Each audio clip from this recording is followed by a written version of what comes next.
Nothing can dampen a vacation like a chronic migraine. Suneni Sarkar, a 22-year-old biotechnology student, learned this the hard way during a trip to the Andaman and Nicobar Islands last year.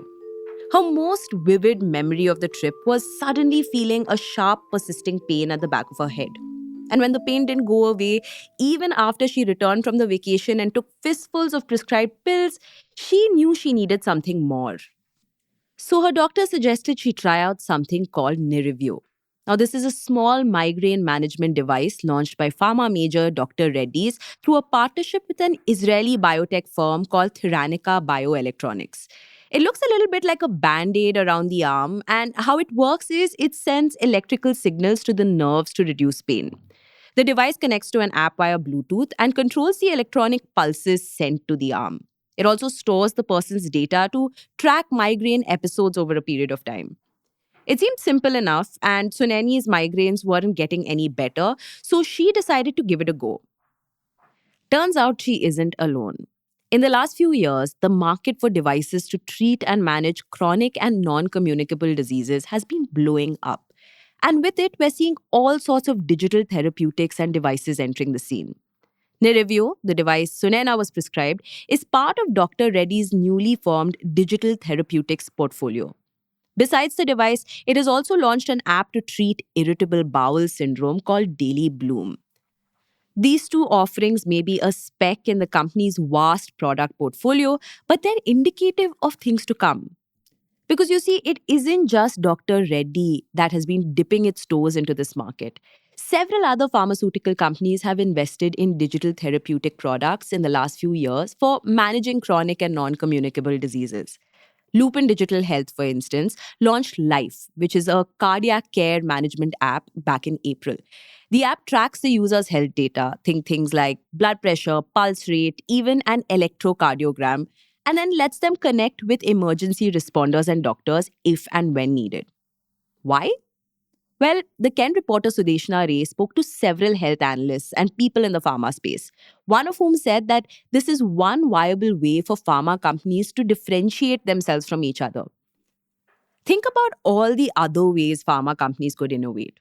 They could either license patented drugs for India or develop new molecules, both of which are very saturated and, well, naturally difficult to do. So, this is a new avenue that these companies are going all out to explore. You see, while drug free products means long term care for patients without the side effects of pills, there's also a lot at stake for these companies because it opens doors to bundled products, robust patient data, and a chance to be pioneers in global healthcare. Welcome to Daybreak, a business podcast from the Ken.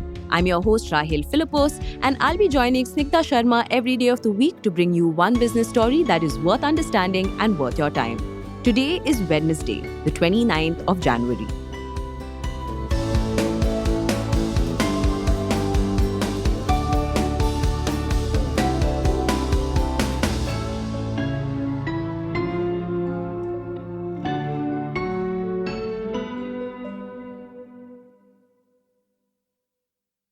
Consider this.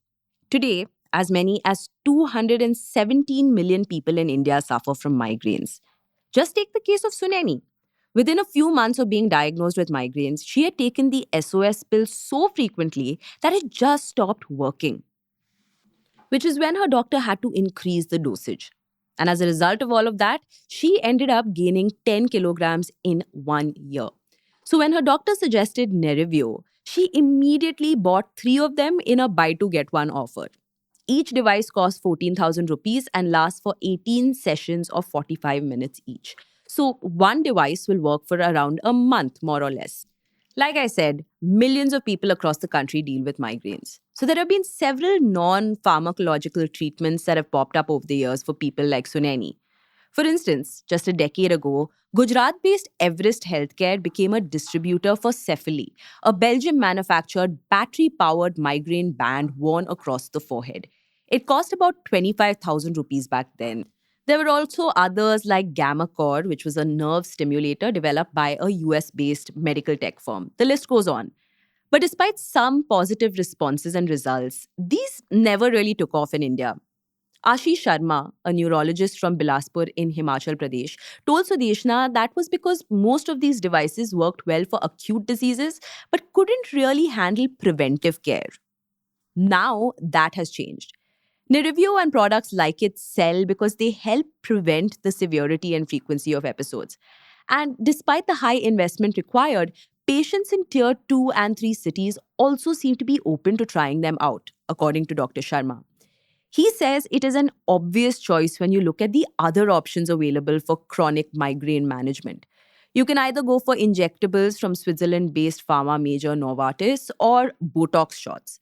Now, the first option costs anywhere between 20 to 32K, while Botox shots have to be injected at 35 places in the head, and that has to be done once every 3 months or so. So, both are rather inconvenient options. Sunani ran through all of her devices within 6 months. So she started spacing out her sessions in the last 4 months to once a week as opposed to every other day. And a month after she stopped, she told Sudeshna that she hadn't had a single migraine. Now, Lupin's product has also seen similar takers. The services that the app provides cost around 2,500 to 20,000 rupees, depending on the duration one opts for. On average, people buy a 3 month plan for about 10,000 rupees. Nearly 50,000 people have downloaded the app so far, and almost half of them have repurchased the subscription after using it for the initial 3 months or after their condition was managed. But most pharma companies that are dealing in products like these can't sell them like they sell their regular drugs. The approach is completely different. More on that in the next segment.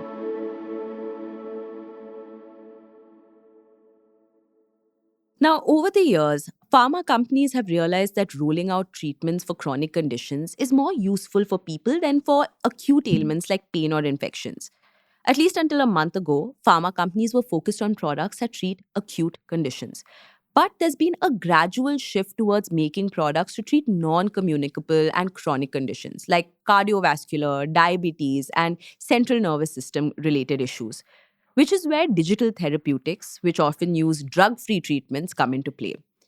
Even though there are takers for Dr. Reddy's products to treat irritable bowel syndrome, the company wants to keep its focus on neurology for now. Meanwhile, Lupin is doubling up on its remote cardiac rehab product. You see, the big challenge for these pharma companies is figuring out how to get these products to the end users, consumers, people with chronic illnesses. Most of these companies have built their digital therapeutics businesses differently than their drug businesses.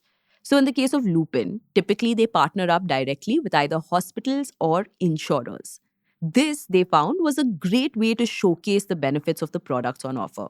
And it also gives the company a direct channel to its end user. Now, tie ups with insurance companies work out well for both parties because if digital therapeutics for patients means going off pills, for insurers, it's a shot at shrinking the number of claims they receive. In the case of hospitals, the story is quite different. Siddharth Srinivasan, the chief executive of Lupin Digital Health, told Sudeshna that typically hospitals purchase and include their products as part of their larger angioplasty care package. The incentive is not to lose out on the patient as a long term value customer once the acute symptoms fade away. So, Lupin doesn't directly approach patients, it appeals to doctors and insurers first. Meanwhile, Dr. Reddy's has a different approach. It sells its products like Nirivio directly through e commerce marketplaces like Amazon and e pharmacies like Tata 1mg. Now, beyond all of that, one of the upsides of digital therapeutics is the real time data that both practitioners and pharma companies can look into. Stay tuned.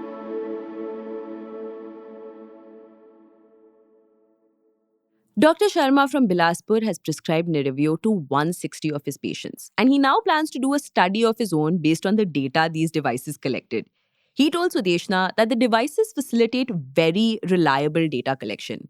It's essentially an electronic headache diary, and it gives Sharma some crucial information. Data that generally patients miss out on during consultations. The diary is also relevant to see the history of a new patient to understand their condition better and the care that they may need. From his data set, Sharma told the Ken that over 100 of his patients experienced up to a 50% reduction in the severity of migraine episodes and the number of headaches, all within a month of switching to the device. Now, for pharma companies, being early to the digital therapeutics race is a complete game changer. MV Ramana, CEO of branded markets at Dr. Reddy's, told Sudeshna that it could translate to multifold gains in the next decade, which is probably why these companies are leaning on local clinical trials to understand the efficacy of their products. Lupin, for instance, studied the patterns of 86 patients for a period of 6 months. And among them, the group that used Life had significantly higher blood pressure control compared to the ones who didn't use the app.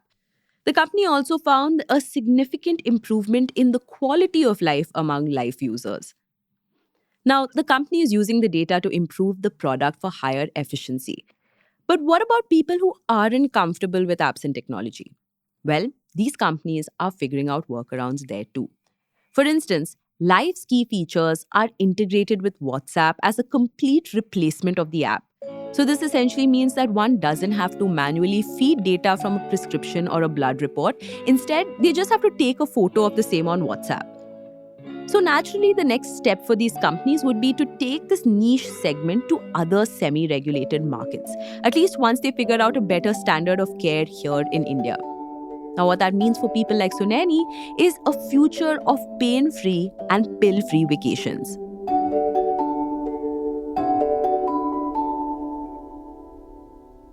Daybreak is produced from the newsroom of The Ken, India's first subscriber-focused business news platform. What you're listening to is just a small sample of our subscriber-only offerings. A full subscription unlocks daily long-form feature stories, newsletters, and podcast extras. Head to theken.com and click on the red subscribe button on the top of the website. Today's episode was hosted by Rahil Philippos and edited by Rajiv CN.